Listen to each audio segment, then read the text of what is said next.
Bible చదివే అలవాటు ఉంటే దేవుడి మీద స్పష్టమైన అవగాహన వస్తుంది మనకి. బైబిల్ను ప్రతిరోజు చదివే క్రైస్తవుడు పాపం చేయలేడు.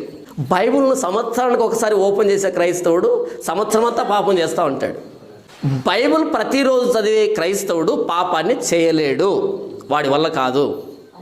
2 కాళ్ళు విరిగిపోయిన వాడు పరిగెత్తుతాడన్నది ఎంత అబద్ధమో, బైబిల్ చదివే క్రైస్తవుడు పాపం చేయడన్నది అంత నిజం.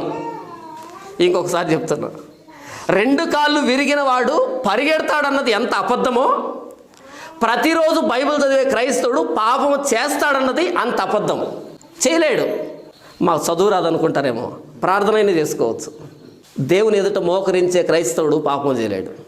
దేవునితో మాట్లాడే క్రైస్తవుడు పాపం చేయలేడు. కళ్ళు మూసుకుని దేవుని చూసే క్రైస్తవుడు పాపాన్ని చూడలేడు. మనకి ఏ క్వాలిఫికేషన్ ఉండదు, ఒకే ఒక క్వాలిఫికేషను, ఆదివారం చర్చికి వస్తారండి, అంతే.